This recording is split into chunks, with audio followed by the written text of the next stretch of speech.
Everything in fitness is talking about shrinking or changing your body. And there's not enough voices talking about all of the benefits fitness has outside of physical appearance. Cassie Day, welcome to the Impact Community Podcast. Cassie, you exude passion, you embody leadership, and you empower your community every day. I think one of the biggest things that I want to leave every interaction with is just like people feeling 1% more uplifted. So I hope that my impact is just continuously spreading like joy to each interaction, which I probably have like 1,000 in a day.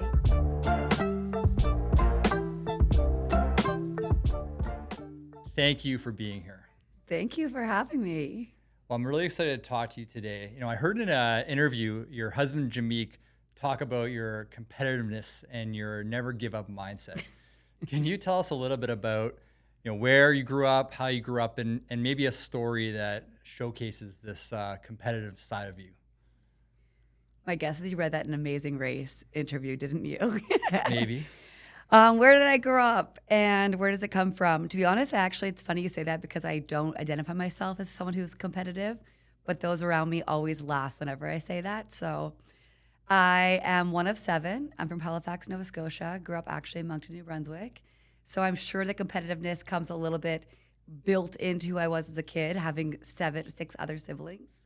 Hockey was my main sport. Played high-level hockey for all my life, basically until I hit 20. And now I play for fun as an adult. So sport was a huge part of who I was. And then basically from sport to school to business. So I think you have to have a little bit of that grit, grind, and can-do attitude in all of those things. That's awesome. And, I come from a team sport background myself. And, I really think there's a lot of correlation and benefits from team sports into, starting a business, being a leader in a business. How has your time as a hockey player helped shape the leader you've become today? 100%, actually. There are so many stats on women, female founders and CEOs having a background in sport, which I'm sure having a daughter. And I'm actually one of the things Jameek and I go into high school to speak about, just trying to keep young girls, the grades 9s, 10s, 11s, when they tend to fall off, stay in sport. Because I think, sport itself, I think the discipline of sport, the routine around sport, the confidence sport gives you, all of the discipline sport gives you, all are things that have had a large impact on exactly who I am today. It's so interesting because you don't think about that as a kid. But still to this day, I thank my parents all the time for those early morning hockey games, like practices before school. It shaped like 100% who I am. Your daughter plays hockey, right? She does. And you know what? I know we've chatted about this before, and I think about it a lot now, watching my daughter, with her teammates, working together, working towards a common goal. And I relate it back to conversations we had and my own experiences. And I hope that it continues to be a passion for her as through those high school years. As you just mentioned, it becomes more challenging, especially for girls, it seems like in those years. At least that's what the data says, which I'm sure is changing now because one thing I've been so blown away by is like the girl power movement in sport and just seeing like thousands of 8, 9, 10-year-old girls playing hockey, and I'm sure all other sports. It's pretty spectacular to see. Especially now seeing all of the pro leagues come to Toronto, which is amazing for young girls to grow up with. Yeah, she thinks she's going to play in the PWHL, so that's the best. I love that for her. I hope she forever keeps chasing that goal. You're right. It teaches you, even sport, thinking about like how to win and how to lose. And I think as an entrepreneur, you have to learn how to lose and be okay with losing so that you actually will take risks. I didn't even think about that until you just said it. It teaches you so much. It does. So you're the founder of All Day Fit. And on your website, you have these great, powerful statements. And when I read them, it left me wanting to maybe know the backstory or know a little bit about them. So I want to read these statements out to you and hear you talk about them a little. Okay, let's hear it. So you have, training has made me resilient to handle things like grief. You want the backstory on that? Yeah. So I got into fitness. My journey basically started, I trained my hockey team in high school doing their off-ice training. So fitness was always a big part of even supporting my sport. But it wasn't until 2014, my little brother passed away. And while the gym was an important part of my life, it wasn't to that extent. And when he passed away, literally, I think it was the next day, if not even the same day, I went to the gym. And the gym became the place that I used to heal myself through my grieving process. And that's a really big part of why I started All Day Fit, which I'm sure we'll talk about a lot more. But everything in fitness is talking about shrinking or changing your body. And there's not enough voices talking about all of the benefits fitness has outside of physical appearance. So I want it to be a loud voice to advocate for everything else it can do for your mental and emotional well-being. And that really is where my journey started on my own health and wellness journey, but also my vision, my vision, my passion, and my purpose of creating All Day Fit. Wow, that's incredible. Training has made me adaptable to handle things like 2020. Oh my goodness. 2020 is when gyms closed down. Oh yeah, I remember that. That's what that is. Yeah. Not to give COVID times any of our, attention, but I like training is such again, bringing it back to, it's so much more than what you look like. Training can help you handle everything. So it helps us lower our stress, improves anxiety and depression. So all of these different things, it's like use training as an outlet to like just all around improve your quality of life and how you're able to show up each and every day. I couldn't agree more. Training has taught me how to love my body. More importantly, training has taught me that I'm so much more than the appearance of my body. Yo, you crushed these quotes. This is a big one at All Day Fit. So All Day Fit, we have a focus. Our culture is body neutral culture. So what that means is we don't talk about physical appearance at all. So there's no before after photos, there's no measurements, there's no scales. We try to educate all of our members around performance in the gym, and then also performance in their day-to-day life, making their day-to-day life easier by using the gym as their tool. So yeah, it has had a huge impact. Wait, what was the question? It's one of your statements. Yeah, read it again. So training has taught me how to love my body. More importantly, training has taught me that I'm so much more than the appearance of my body. Yeah, so to bring it back to All Day Fit,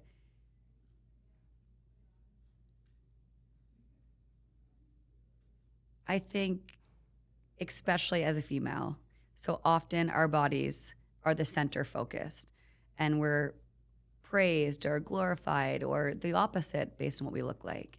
But at All Day Fit, like with our body neutral culture, wanting to bring it back that you're more than what your body looks like and celebrating what it's capable of.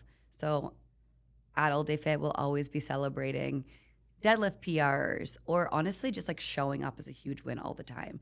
At the end of each of our sessions, all of our members go around and we ask them to share what's one thing that they're proud of.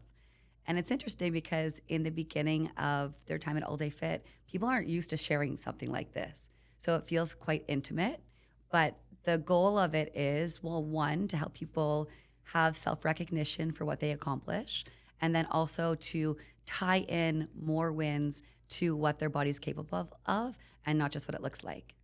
Perfect. That's What's one thing awesome. you're proud of? My family. I love that.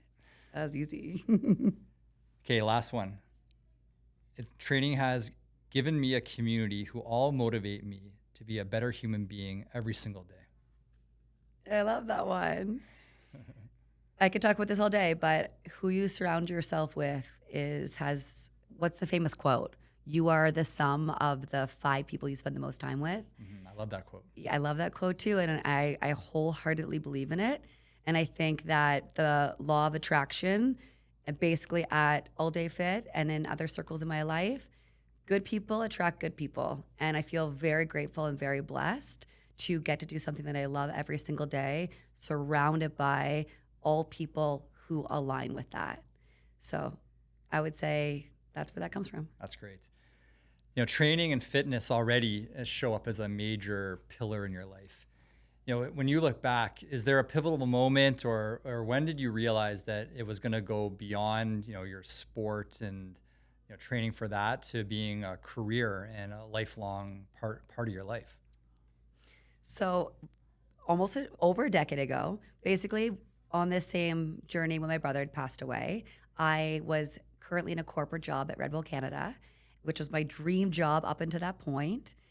And when he passed away, I quit my job, packed my bags from Toronto, moved back home, and decided to go backpack Asia with two of my girlfriends. And when I came back 6 months later, I was like, what the heck am I going to do with my life? I kind of had this moment where I was like, life's short. When you lose someone, you quickly realize that. So I was trying to figure out how I wanted to make the most of every single day. And my girlfriend was like, we just traveled all across Asia where you paid $2 a night for a hotel or what are they called? Hostel. You were purchasing $1 pad thai for every meal in the street, but you were paying 25 USD to go to the gym. She was like, you're obviously have a huge value in health and wellness. And I was like, holy heck, she's right. And I added up my visa statement coming back, and it was like 2/3 of my budget had gone to health and wellness sorts of activities while we were traveling. And I realized how much I really cared about it. So I walked into Good Life Fitness, or I think, did your fitness journey start too? No, it actually didn't, but I was a member there. Okay. Yeah. I feel like most people Yes, start most at people Good Life started Fitness. At Good Life Fitness. I walked into Richmond and John, and the manager at the time was like, we're not hiring. And I stayed there for 90 minutes. I talked to hockey. He was a hockey player. 90 minutes later, I had a job. That's amazing. Yeah, 12 years ago. Holy Hannah. I'm curious. Yeah. Backpacking through Asia, Thailand, pad thai. Where did you go? Oh my goodness. I did Thailand, Vietnam, Cambodia, and Indonesia. I was supposed to go to Laos, but I canceled that part, went back to Thailand because I loved it so much. So honestly, all over, I kind of had like no agenda, no plan. I had a one-way flight, and I was just figuring it out as I went. You did the same thing? I did a similar trip, and I got really into Muay Thai when I was there, and sick. started to make my stops align with great Muay Thai gyms. But I loved the Thai lifestyle of $2 for a hostel, probably $3-4 a day for food. And then 10, 15, 20 bucks for the gym pass and the And that was electrolytes. like probably like a local Muay Thai place. Yeah, like no, it was awesome. The American commercialized gyms were 25 USD. I remember. Oh my gosh. My girlfriend just got back from Thailand, and I was like, "Is it still $1 pad thai in the streets?" And she said, "Yes." Really? Crazy. Oh my gosh. Well, I was there Inflation didn't happen over there. 20 years ago, but that's good to hear. Okay, passion and purpose. When I think about that, I kind of go right to what's important to me. And over the years, I've done the work of narrowing down my list to 3 things, which is family, wellness, and impact. And I felt like that's really helped me simplify my life, and also is a guiding path for, how I want to schedule my day, my week, my month, and beyond. And it essentially guides every decision I make today. Like for yourself, like when I talk about passion, purpose, guiding principles, do you have rules that you like to live by that kind of guide you for personal and professional decisions? Yeah, definitely. Some ones that come to mind, we just talked about one of them in the beginning, is surround yourself with great people. That's like honestly my first and foremost. I think who you surround yourself with is contagious. So you need to constantly be doing a check on the people who are on the left and right of you at all times. Second thing I would say is learn to manage your time. Huge one. I did this I run a 12-week internship at my company. Week 2 is time management. And I always say self-leadership, the number one thing is self-care and time management. If you can't manage your time, you can't manage your impact. And impact is also one of my biggest values. Third thing I would say is self-care as a leadership skill. Also a big thing that I like to preach and speak on. The way that we take care of ourselves impacts our ability to show up. How we show up is our impact. Coming back to impact. Not intentionally doing that, I swear. Appreciate it. Yeah. I just did a big presentation on this in Boston last year. There was a study from the UCLA. It was 98% of how you show up 98% of your impact is how you show up in a space. Only 2% is the actual words that you use. So to be super aware of your ability to bring that into a space, self-care is key. What else would I say? Last two would be around guiding principle of continuing education or growth, probably both. Constantly be learning and evolving. I think it doesn't actually have to be formal education, but everything that you're experiencing in life as a learning opportunity, the conversations that you're having in the lineup at a coffee shop or flying to New York spontaneously to take a course, really just like looking at all life experiences as opportunities to learn. And then last guiding principle is you're never too busy for fun or play. Or play or adventure, which are also two of my hugest values. Okay, I love it. I want to dig into a little bit about the surrounding yourself with the top 5 people can really have an impact on you. For me, that's been massive in my life, and it wasn't something like when I was super young I was thinking about. Like, when did it kind of click for you that that's a really important part for you personally of, ensuring you're surrounded by the right people to inspire you, to lead you to where you want to get to? Can you remember when that time was? I think there are a couple different pieces of that. One is around All Day Fit is a very small and tight-knit team. So I think I got to experience that when building my own team and being very intentional with how I was doing that. I think also my direct team at All Day Fit is one thing, but also as a founder, as an entrepreneur, putting myself in those spaces as well. I remember 7 years ago when I joined my first mentorship program, and the difference that experience had on my ability to think bigger, to honestly even live bigger as a visionary. So I guess 2, not 3.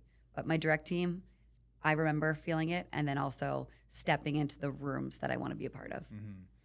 How long has All Day Fit been founded for? 2016. That's great. So if you think back to Cassie in 2016, oh gosh, to Cassie today, I know you've done a lot of evolution, and I want to talk about that more later, but how do you see the biggest difference in yourself from you as a founder back then to where you've grown into today? What a question, Josh. Where do I see myself as a founder from where I was then to where I am now? Also, maybe some learnings. I think for myself, when I first opened, I definitely, probably micromanaged, wanted to be involved in everything. And then, my journey, it's been a lot about understanding and learning where to step back and empowering. For yourself, do you have a similar story, or, what's your evolution been like as the leader of All Day Fit? I think probably all those things you just said. Yes. Check. Yeah. Biggest thing would be I started as a coach, and then I became a manager, and then I became like my position has constantly grown with the company. So evolving as a coach is one thing, but also massively evolving as a leader as well. Looking back at some of the leadership decisions that I would have made without even realizing, definitely self-awareness has grown immensely, thank goodness. And also from confidence, I would say, in terms of 2016, Cassie probably was very reactive, trying to put out fires that were very small fires, opposed to taking 20 steps back and looking more so at the big picture. Mm-hmm. That's thinking very broad scale. Yeah, it's all good. Okay. I know it's funny, when essentially both of our roles are been similar in the time span, and the job description changes every single year. And still to this day, I'm sure yours changes every year, every quarter for where your business is at, and the type of growth that you guys are undertaking. One of the biggest things for me was, so in fitness or as a gym owner, people always labeled success when the founder was able to get off the gym floor. So I spent the first 4 years working my way off the gym floor. I went 100% to 75 to 50 to 25 to not coaching at all. And I spent 2 years behind the scenes on my laptop, managing, leading, but from a distance, and not actually in the business with my community. And that was what was labeled as you're crushing it. I'm now officially looking up to you. And after, this is a little bit tied with COVID, so it gets a little bit complicated. I, on a daily basis, will assess how I'm feeling emotionally, where's my happiness level at? And my general happiness wasn't as high as it was when I was on the gym floor. So I slowly started to put myself back on the gym floor with clients. 10%, 20%, 25%. I'm actually at 35% now. And Wow. I genuinely love coaching so much. So it's interesting because I've evolved to like full-time coach to solely being the founder to back in the game on the gym floor. And I'm the happiest where I am right now. Little That's bits of great. both. So good. I feel like we can't talk fitness with talking about nutrition. And Okay. so I know you've been an athlete, a fitness competitor, now a strength coach leading a company. How has your nutrition philosophy personally evolved through those kind of stages of your life? And do you feel like you found the right approach now, or you can talk to us a little bit about your approach to nutrition? Yeah. Yeah, nutrition's a huge one. So early in building All Day Fit, I did do a fitness competition or a couple fitness competitions. So I went to like in the bodybuilding world, very diet focused, restrictive place. And I think so that would have been in 2016, founded, 2018 was competing. After my competition phase, I was very tied up in diet culture. And that's actually where a lot of my journey has come from, to removing myself from what I look like.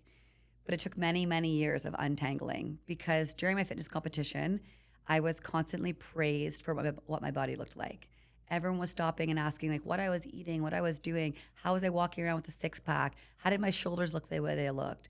So after stopping competing, and of course your body goes back to a more natural state, I had to retrain myself or re-educate or relearn how to eat intuitively, because it was many years that I hadn't actually listened to my body of what it needed.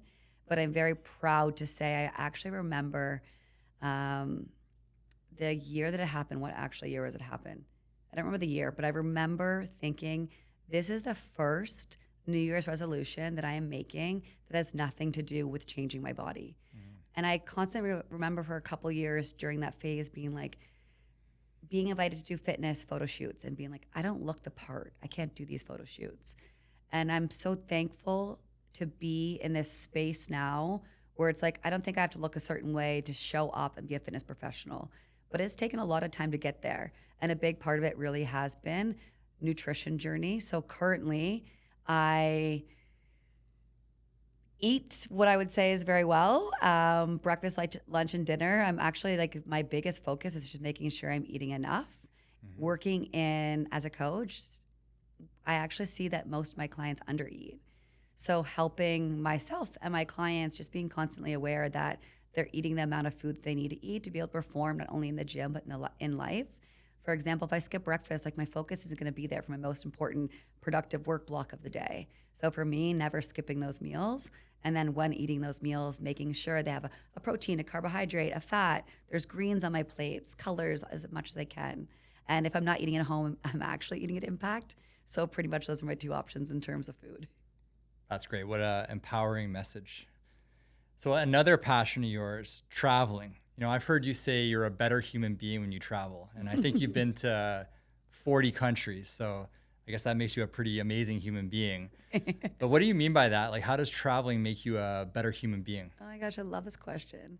Yes, I've been to 40 countries. I've been on like 6 planes in the last 2 weeks. A couple things. So one, even thinking about who we surround ourselves with, most of the time people we surround ourselves with are going to be very similar people. It's the best part about traveling is experiencing cultures and people that you're otherwise not surrounded by. I think that has made me super welcoming, more supportive, more understanding. I think the same way we just talked about the impact sport can have on people, travel can have on people too. So that would be one half of it. And then the other half I would say is like my value of adventure. Travel is so tied into adventure for me. So that's such an important part of keeping my cup full. Keeping my cup full means my self-care is dialed in. I'm a better leader. So I really think of travel of all different hats. Love it. What's next? What's on the bucket list? Oh my heck. Where am I going? for once, I'm actually kind of staying still this summer because we have just moved. And I was like, we didn't move to Leslieville to not actually enjoy the summer in Toronto. But top of my list that are not planned yet, Philippines, Galapagos, and Japan. Okay. And I'm a very spontaneous planner. So we just went to Kilimanjaro in February and we planned it 3 weeks before. So you never know. All Like right. I could be in the Philippines next So week. Next week, Philippines. Okay, I'll look out for that. What about you? Where are you going? Well, we did Costa Rica as a family this year, which is awesome. That's amazing. There's some talks about Hawaii, but my son's getting really into skiing, so I think I will do some sort of skiing trip with him this year. Cool. Now it's like a different phase for me where it's travel related to kids, which is amazing as well because you want to see them, get what you get out of traveling. And I agree. I think it makes you a better human being, gives you better perspective. So now when I think about traveling, I'm trying to think about, what will, educate them and allow them to see a world that isn't the same as where we live here. So that's what I'm always thinking about with them. What was their thoughts on Costa Rica? Well, I made a classic dad mistake of putting on not waterproof sunscreen on day one. So when I ask them now about Costa Rica, they often remember the sunburn they got. But overall, they loved it. We did surf lessons, horseback riding, zip lining. You're eating smoothies, acai bowls every day. We had a really nice rental. So they loved it. But unfortunately, the sunburn gets brought up, and that will be a forever dad fail that's talked about in my family to the end of time. So To the end of I'll time. be reminded about that for my wife as well. Okay, make sure you pack the sunscreen. Yes, and not put on not waterproof when you're going in the ocean. Okay, moving on. Okay. I have to ask you about Amazing Race. Woo! I'm sure an exciting time for you guys. Can you give me a little bit of a life lesson, some highlights from that period of your life? Okay, it wasn't. It wasn't long ago, but we're coming on almost 3 years here. Okay, first I need you to know it was like my life dream to be on the show. Okay. I grew up watching it with my family. I was a die-hard fan. I applied 3 years in a row. I got into no answer the first year. Second year, Jamaica and I made it through all of the rounds and then got a no at the very end. The third year we got it, and then COVID happened. So we waited for 2 years. Oh my gosh. And all of my girlfriends were having babies. And Jamaica was like, should we have babies now? And I was like, no, we got to be on Amazing Race. We can't have babies now. So then finally COVID happened and we got on the race. And it was like the best 4 weeks ever. Think of like all of my worlds coming together. It's the strategy of an entrepreneur. And then it's 4 weeks of playing a game. There's like my hockey life brought into me. And the whole thing's an adventure. So it's like everything I love has like prepared me for this 4 weeks. And the best part was I like thought both of us being as athletic as we are, we'd absolutely dominate. Incorrect, false. I couldn't be more wrong. We got our butts handed to us. We were on for 7 episodes, but actually only because we got brought back because another team got COVID. Oh, really? So we got brought back. It's so crazy. Like on TV, you don't see what goes on behind the scenes. So I'll never forget there was this knot challenge where the man was tying this ongoing knot that it was about 2 minutes for him to do. And at no point was he able to stop or pause. He had to continuously make this knot for 2 hours. And then we had to replicate the knot. Knots going like circles in and out, backwards, up and down. Like it's not easy to follow for 2 minutes. And it took me 6 hours to do. 6 hours. So, I mean, I learned patience. What else did I learn? Actually, 2 big lessons coming out of it. One's less of a lesson. Jamaica and I, this is like so lovey. I like fell more in love with him in that 4 weeks than I had in like our entire relationship. It was just like 4 weeks of us time. Nice. It was amazing. And with that, I kind of tied close to it and being a founder, I didn't really take vacations or breaks. I had this like thought or scarcity mindset that if I stepped away from my company or I took a break or I took a day off, that my company would fail. And then I went off the grid for 4 weeks. I had no cell phone, no laptop. And I came back and my company was amazing. If anything, it was even doing better than when I left. I had such a great team in place at the time. And the biggest lesson coming out of that trip was how important it was to not only plan my business, but to also plan my life.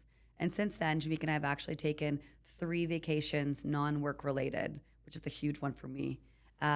away each and every year. So it's been 3 years of 3 trips a year. That's inspiring. We don't have kids, so we can do that right now, but we'll see if that sustains. What a great lesson to get out of Amazing Race. So cool. They just released the new cast today. I'm so excited to go see who's Oh, on. really? That's exciting. Hopefully some people from Toronto. I know a bunch of people who are applying, but once NDAs get signed, they stop talking. Yeah. We'll see. I think if I could say I've learned one thing in my journey with Impact, it's the power of community. And, I think about, my evolution in community, and, I know you've had an incredible evolution.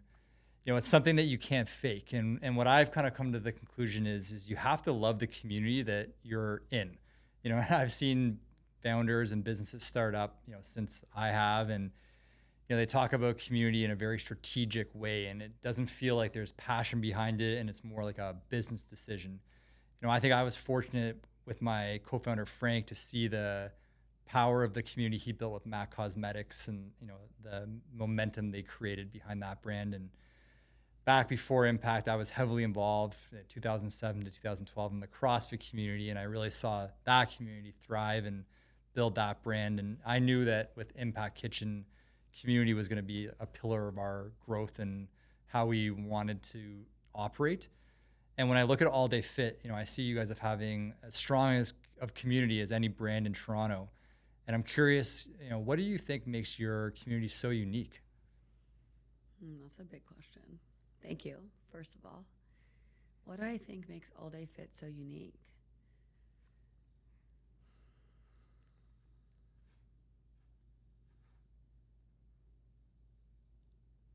It's interesting you say this because a lot of other founders, and it's like such a kind thing to say, will come to me and ask for support in community building. And I think like 2 things here have been a part of All Day Fit. One is there really is a wide range of humans. And while we do have a common connection, I guess, or a common piece, everyone is coming to this space because they want to improve their health. I think we have ages of members from 18 to 86. And we have people from all over the world, all different body shapes and sizes. I think it really is the diversity of the different people within our space that makes it so unique. And I'm really proud of that. I think that's honestly what makes me love it so much. It kind of feels like I'm traveling like day to day, getting just like spending time with different people. And I don't think that's the same experience I get when I go to other spaces, for example. And then the other thing is like we talked about who you surround yourself with is also an attractor of other people. So I think that like positive energy breeds on more positive energy. And I think that the All Day Fit community has just continuously attracted more great people. I mean, I like to think that I started it, but then my team and then the first layer of community and second, third, fourth, fifth has really grown and attracted more great people. Well, you should be proud of it. 276 5-star reviews on Google. Thank you to all Day Fit listeners for doing those. I do want to read something here from one of your community members. One of the best things I have done for myself in the last year.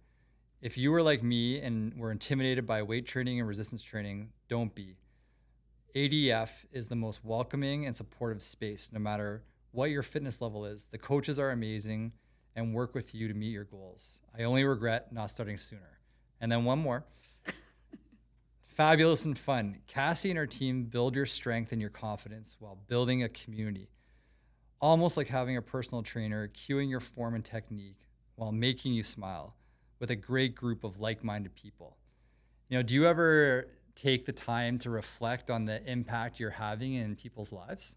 Probably not enough. Like those are amazing, and there's 276 of them. Wow. Like, you said you were proud, but like I think you guys are really doing something special at All Day Fit. And what I also think is what I've seen is, and I have to admit, when we've known each other for a couple of years now, before that, I knew you mostly through social media. And you never know if the persona in social media is fake. And, because I saw your passion, your energy, and the community you were creating. And I was like, oh, I wonder like if it's real.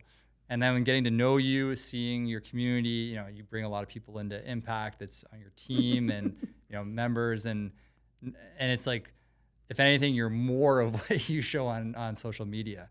So I really think you should be proud of it. And, there's a lot of these reviews that are just awesome. So congratulations on that. Even just rehearing those was so nice. I do read every single review and reply to every single review. I'm so grateful for them. They make a big impact on a small business. Yeah, for sure. Okay, this is a great segue into our Impact Community Rapid Fire questions. Okay. So these have come from our community and your community. I've got 10 questions here, okay? So rapid fire, but you can take your time on these answers. Yeah, so you know what to do here. What are a few of your favorite books and how have they inspired you most? Traction's the hugest one. I definitely implemented the EOS system a long time ago. Profit First is another huge one. I think, did you ask me why they inspire me? Yep. That one, because previous to reading it, I was very much putting all of my money into my company, which is also great to do. But at the same time, the company needs to be financially successful to continue to have a company. So that made me more confident in speaking systems and also money. How to Win Friends and Influence People is the #1 book of my internship. Talking about hospitality. I think hospitality is talked about a lot when it comes to the food industry, and it needs to be replicated in the fitness and wellness industry too. Top 3. Tell us one thing about your amazing race experience that no one knows. Oh, goodness. Yeah, so at the end of one of the legs, this is a Jameek story. At the end of one of the legs, we go back to the hotel. They feed us, and they're like, "You have $25 to order what you want on an Uber Eats to the living room." And on that same day, what was Jameek doing? Parasailing, and he nearly died. I don't know if I should say that on this podcast, but it was quite dangerous. And he's like, "I'm going to order a $200 steak." I nearly died on the show. So that's a behind the scenes. No one would ever know that. Well, that's cool. Yeah. Okay, your deadlift 1 rep max. Oof. Right now, not that high, but 300 easily. Wow, that's during amazing. Focus time. Okay, you inspire so many. What inspires you? Oh, I inspire so many. What inspires you? Honestly, probably my team, my clients, easily. Great answer. What supplements do you recommend for women who lift, especially pre versus post menopause? Okay, pre-post menopause, actually, I wouldn't recommend anything. I would send someone to a naturopath on that one. Supplements specifically for women that I usually recommend, or what I take, I should say, if I'll speak from example. Protein powder, creatine, omega, and a multi. Those are my go-to for me personally. Great basics. Your favorite post-workout meal at Impact Kitchen? Wow! Oh my goodness, it honestly depends on my mood. Warrior Bowl with steak, though, is my most common. All-time classic. Delish. All right, what are 5 things that fill your cup right now? Oh my gosh, amazing. 5 things that fill my cup. Travel, #1, easy. Good food with great people. Jameek's a huge cook. So we just moved so we could host dinner parties, and I'm so excited if our table ever shows up. Got to put that cooking school to good use. Yeah, for real though. Okay, travel, good food with good people. What else fills my cup? Lifting, 100%. 8 hours of sleep, non-negotiable. And sunshine. Love it. If you weren't in the fitness industry, what would you be doing? Ooh. I would probably be a full-time content creator. Okay. Yeah. Cool. Or work in branding and marketing. Nice. What's one area of fitness or wellness that you wish had more research and understanding? Oh my goodness. Everything around women's health. Yeah, we're getting there. We're seeing improvements, but I'm seeing it. Yeah, we're seeing it. We were even just most recently at a conference, and it was interesting to see that a lot of males were the ones speaking on female health. We need more female voices. So true. Yeah, I agree. Very true. Okay, last question. What are some of your personal and professional goals right now? Oof. Personal goals, we're probably going to start a family. Exciting. Yeah, exciting. We just moved, family world. Professional goals, it's interesting because I was hoping you weren't going to ask me what my 10-year vision right now. I'm in very much a rebuild exploratory phase right now of trying to figure out one of two directions with All Day Fit. So I can't really say much other than that. Then I'm working closely with two mentors of mine to kind of figure out, I have like a pretty solid business idea, and I'm just kind of running numbers and making sure that it makes sense. But I would say for the first time in my life, my personal life is leading the way right now, which has never been the case the last decade. Good for you. Thank you. So I'm not going to dig into your 10-year plan. Were you actually going to? I wasn't, but I do want to segue into your growth mindset. And I know that you're passionate about continuous education. And, you know, you've done courses with Mike Boyle, Dr. John Russian, Kevin Darby. I know you're part of mentorship groups. You know, why do you invest so much time and money into your continuous, I'll say, evolution? Yeah, like easily $100,000+ why do I invest so much time and money? I would say the most important isn't even the actual education of the curriculum that's being taught. It's putting myself in these spaces of people that I look up to. So that is the first and foremost reason why I do those things. It's interesting because everyone's asking why I'm always traveling to go to conferences like this, and it's because there's none of them in Toronto. There's honestly little to none in Canada. So if you want to get exposure to seeing people who are absolutely crushing in our industry, it often means catching a flight to these places. And to me, it's like definitely worth the time and money to be in those rooms. Yeah, I agree. Again, who you surround yourself with. Yeah. Okay, let's get into the weeds a little bit here. Okay. I want to know about how you structure your time. We've talked about this a few times. You know, some people are into time blocking. Some people have their own strategy they make up. Like, let's start with your week. How do you go about, whether it's Sunday night, Monday morning, Friday, how do you go about planning out your time? You're a big time management guy too, aren't you? Well, I try. It's an ongoing evolution for me as well, but I know how important it is. And when I'm dialed in on that, I feel so much better personally and professionally. I hear you. Like big scale, even before the week, Jesse Itzler, who I know you're a fan of also, one of the biggest lessons I took away from him as an entrepreneur is we plan our businesses as entrepreneurs, but can't forget to plan our life. So before I even look at my week, it's actually looking at my year. And it's what I want to get out of this year, what I want to get out of each quarter, and then how do I do that in a month scale, and then how do I do that in a week scale. So that happens at the beginning of the year, and then constantly rechecking it the same way that a company would with your quarterly and weekly rocks for your company. But from a week, every Sunday, I have my non-negotiable 1 hour where I set my week up for success. So I'm a big believer if it's not in the calendar, it's not going to happen, or the concept of show me your calendar and I'll show you what's important to you. Mm-hmm. And on Sundays, I will write down everything I need to do. I'll tend to put it into 4 different categories. What needs to happen in the next 7 days? What needs to happen in the next 3 to 4 days? What's urgent in the next 1 to 2 days? And what can I delegate or delete altogether? Once I put those in categories, and then put them into my schedule in a time block. The reason I do this is because I think so often we feel so flustered or overwhelmed by what we need to accomplish in a week or what we need to accomplish in a day. But if you're able to take something, instead of floating around your brain as something you have to do, take it off your brain, put it on Friday from 9 to 11 a.m. You now know that it has a place in your calendar, and it allows you to free up space in your brain to actually have more focus and creativity in the present task. So I think sometimes when I show people my calendar, or even I'll put my day in a life on social media, people get very overwhelmed at how structured it is.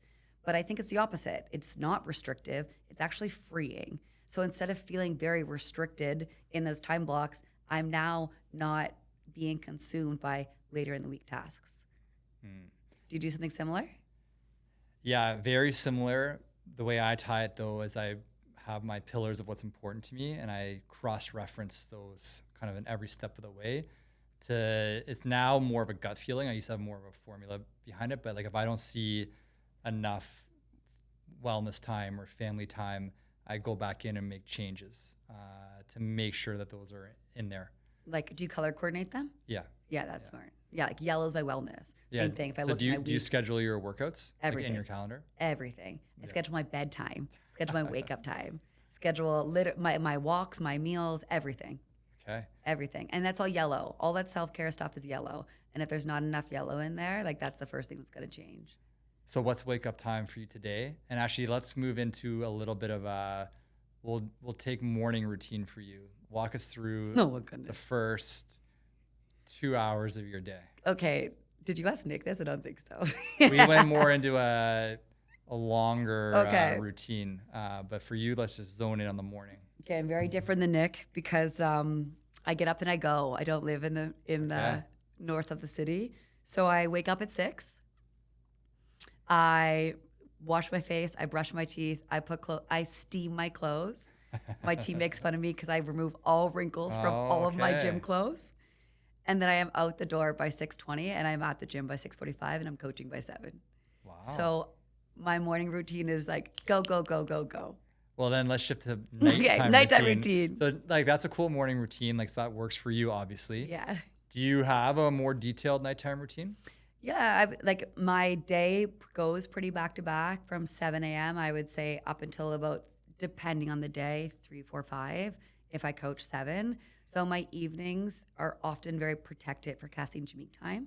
So we'll cook dinner together. We'll like go for a walk or watch shows. Always that evening time is our time together.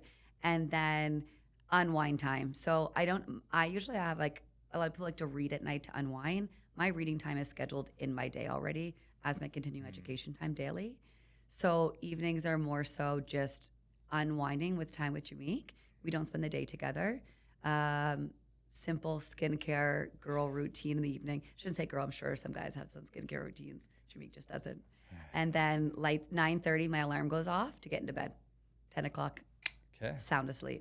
Hey, that's great. Again, no kids. Life's very different right now than what it might be in a couple years from now. Yeah, we'll talk offline about that. All right, Cassie, last question for you today.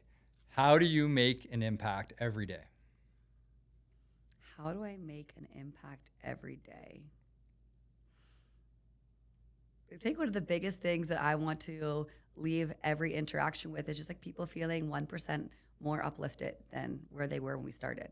So I hope that my impact is just continuously spreading like joy to each interaction, which I probably have like 1,000 in a day of each person that I connect with. I want the person that I'm sitting across from to feel like I'm there, present, listening, and they're like accept exactly who they are. And I think that's the greatest gift that I can leave each person every day. Well, thank you, Cassie. I can tell you, today I felt your passion. I see your leadership and I know how much you empower people around you. So I want to thank you for everything you do and for being a guest on our podcast. So thank you. Thank you so much for having me. This was great. Awesome.